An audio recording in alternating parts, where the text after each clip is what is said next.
अस्सलामु अलैकुम वरहमतुल्लाहि वबरकातुहू। लोन लेकर घर बनाना कैसा है? क्या लोन लेकर घर बनाया जा सकता है?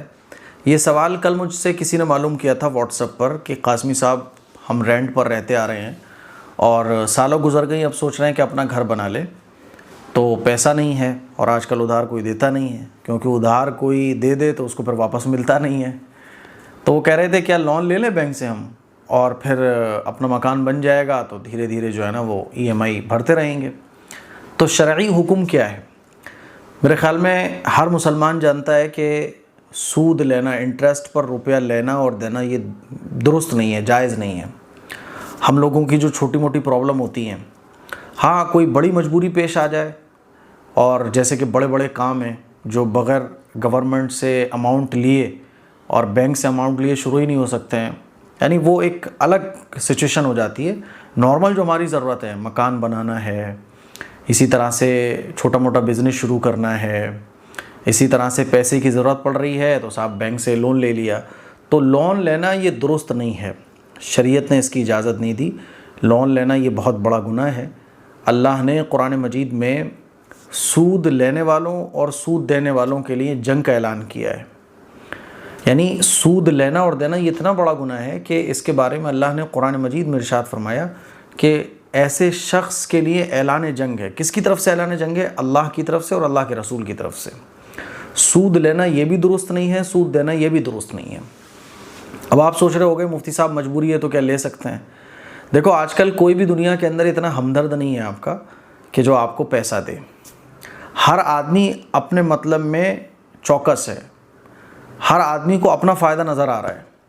आप क्या समझते हो कि बैंक आपकी फ़िक्र रखती हैं बहुत? यानी बैंक को ये फ़िक्र है कि आप लोग अपना मकान बना लो। हर दिन मैसेज आते रहते हैं व्हाट्सएप पर और मैसेज एसएमएस पर, सिम पर कि लोन ले लो, इतने रुपए का आपको लोन मिल रहा है, ले लो भाई लोन ले लो।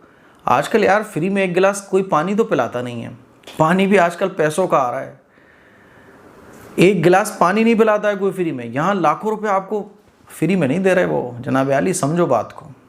ये जो आपसे दरख्वास्त कर रहे हैं ले लीजिए, आपके लिए ये लोन है, ये लोन का ऑफ़र है, फ्री में नहीं दे रहे वो। लोन एक ऐसा जाल है, मैं इसके नुकसानात आपको डिटेल में इसलिए समझा रहा हूँ क्योंकि लोगों को ये लगता है कि लोन लेके मसले हल हो जाते हैं। लोन लेके मसले हल नहीं होते, मसले और मुश्किल हो जाते हैं। अभी आपके ऊपर एक ही मसला है कि मकान किराए का है और कोई इतनी बड़ी टेंशन नहीं है कि महीने में बस किराया देना है। लोन लेकर ये प्रॉब्लम्स इतनी बढ़ जाएंगी, इतनी बढ़ जाएंगी कि आप सोच नहीं सकते हो। जिन लोगों ने लोन लिए हैं उनसे पूछो आप एक बार जाके। लोन एक जाल है। गैर मुस्लिमों के बहुत सारे मैंने बातें सुनी, उसमें से वो कहते हैं लोन, कहते हैं लो ना, चाहे कुछ हो जाए लो ना। अगर एक बार आपने लोन ले लिया बस आप चले गए, अब टेंशन ही टेंशन है आपको मिलेंगी। तो लोन नहीं लेना चाहिए। तो एक गिलास कोई पानी फ्री में नहीं दे रहा है, लोग लोन क्यों दे रहे हैं? बैंक वाले, इनका इसमें फ़ायदा ज़्यादा है। फ़ायदा कैसे है? और आपका नुकसान ज़्यादा है।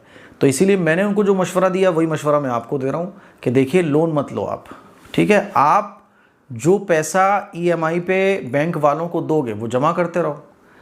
4-6 साल आप किराए पर रह लिए तो 4-6 साल किराए पर और रह लो, लेकिन लोन मत लो। आप 4-6 साल में पैसा जोड़ो। देखो पहले अगर कोई उधार दे दे तो बहुत अच्छी बात है, और उधार लोग दे देते हैं। उधार देना लोगों ने बंद इसलिए किया है कि टाइम पे वापस नहीं किया जाता है। अगर आपको कोई उधार दे सकता है या आपके घर में ज़ेवरात वगैरह हैं किसी के, तो आप उनको सेल करके अपना मकान बना लो, लेकिन लोन मत लो। लेकिन ना उधार देने वाला कोई है, ना घर में ज़ेवरात वगैरह हैं, तो अब क्या करें? तो मैं ये कहूँगा कि 2-3 साल 4 साल जितने भी साल आपको किराए पर रहते हुए हो गए हैं, तो 2-3 4-6 साल और झेल लो। और जो ईएमआई आप बैंक वालों को दोगे ना वो आप सेव करते रहो। सेव आप कैसे भी कर सकते हो, शेयर मार्केट में लगा के सेव कर सकते हो, सोने की डली वगैरह ख़रीद के, बिस्किट वगैरह ख़रीद के आप सेव कर सकते हो, या कोई भी भरोसे का आदमी, उसके पास भरोसे का आदमी तो आजकल कोई नहीं है, आप अपने बैंक अकाउंट में सेव कर सकते हो। कहीं भी आप बहरहाल सेव करो आप 2-3 साल और मकान बना लो। आप बोलोगे मुफ्ती साहब यही तो हम करेंगे, बैंक से लोन लेंगे फिर उनको ईएमआई भरते रहेंगे। तो देखिए इसमें आपका नुकसान कैसे है, समझो बात को। मान लीजिए जैसे वो मुझसे जो पूछ रहे थे वो कह रहे थे कि 5 साल के लिए 5 लाख रुपए वो बैंक से ले रहे हैं, तो बैंक जो पैसे देती है आपको तो उसके बदले में इंटरेस्ट लेती है, और भारी भरकम इंटरेस्ट लेती है। आप घर बनाने के लिए लोन लोगे तो मामूली बात है 15% 12% इंटरेस्ट आपको लगेगा। 12% तो कहीं नहीं गया, 12-15 के बीच में इंटरेस्ट आपको लगना है। तो आपने 5 लाख रुपए लिए और 5 साल के लिए लिए, तो आपकी EMI जो बनेगी वो 11,377 रुपये की EMI बनेगी, ठीक है। और इसमें 5 साल में आप बैंक को इंटरेस्ट पे करोगे 1,82,592, 1,82,592 रुपये आप ज़्यादा बैंक वालों को दोगे, समझ रहे हो।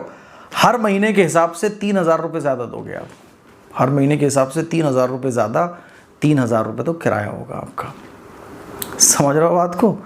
यानी हर महीने जो बैंक को आप ज़्यादा 3,000 रुपये दे रहे हो, इससे आप घर का किराया दे दो।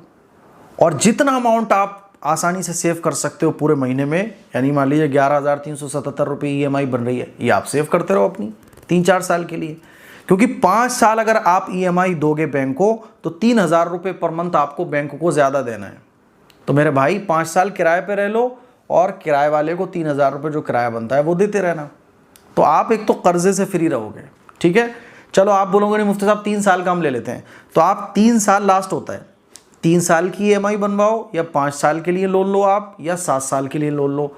जितना ज़्यादा टाइम के लिए आप लोन लोगे, आपका इंटरेस्ट और ज़्यादा बढ़ेगा, ठीक है। कम साल के लिए लोगे तो इंटरेस्ट कम हो जाएगा। जैसे 3 साल के लिए आप अगर लेते हो तो आपका 1,06,000 इंटरेस्ट बनेगा, लेकिन हर महीने 3-3,500 रुपये आपको ज़्यादा देना ही देना है।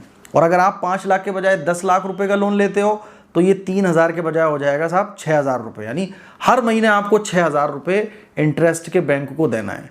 5 साल के लिए लोगे तब भी यही अमाउंट आपको हर महीने ज़्यादा देना है, 3 साल के लिए लोगे तब भी हर महीने ये अमाउंट आपको ज़्यादा देना है।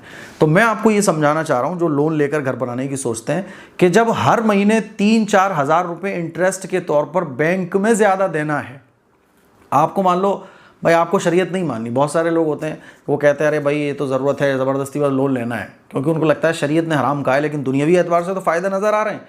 याद रखिएगा, शरीयत ने जिस चीज़ को हराम करार दिया है, दुनिया के फ़ायदे उसमें हो ही नहीं सकते। और गैर मुस्लिमों ने जो इस पे बात की ना कि लोन लेने के नुकसानात, वो आप पढ़ लो कभी। ये मैं एक बड़ा नुकसान बता रहा हूँ कि हर महीने आपको 3-4 हज़ार रुपये इंटरेस्ट के तौर पर बैंक को देना है। तो जब बैंक को ही देना है तो भाई किराए के मकान में रह लो 2-4 साल, और वो पैसे जो आप बैंक में इंटरेस्ट के तौर पर 3-4 हज़ार रुपये हर महीने दोगे, ये मकान का किराया दो और बाकी पैसा सुकून से जोड़ते रहो। 3-4 साल आप जोड़ने के बाद अपना मकान बना लो, नो प्रॉब्लम, हो गया मसला हल। तो मेरे अजीज़ भाई, आप जो सोच रहे हो ये इतना आसान नहीं है, बहुत मुश्किल है। और अच्छा, एक दूसरा बड़ा नुकसान, 5 साल के लिए आपने लोन लिया, क्या पता है आपको 5 साल आप सेहतमंद रहोगे, पता है कि 5 साल आप जिंदा रहोगे, पता है आपको कि 5 साल काम आपका अच्छा चलेगा। ये भी तो हो सकता है काम डाउन हो जाए, और काम अगर डाउन हो गया तो EMI भरना आपके लिए मुश्किल हो जाएगा। फिर ये EMI बाउंस होंगी, इसके चार्जेस अलग लगेंगे, और आप EMI नहीं भर पाए तो फिर इस पर इंटरेस्ट लगेगा, समझ रहे हो। मान लीजिए 2 साल अपनी EMI भरी, 1 साल की रह गई, अब इस 1 साल ना भरने की वजह से आप पे चार्जेस लगेंगे, बढ़ता रहेगा, ये भी बढ़ेगा, फिर नौबत घर तक पे भी आ जाएगी, बहुत सारी चीज़ों पे नौबत आ जाएगी। तो एक टेंशन है अभी तो कि आप किराए पर हो, लोन लेने के बाद 10 टेंशनें इतनी ख़तरनाक वाली लगेंगी कि आप सुकून की नींद नहीं सो पाओगे।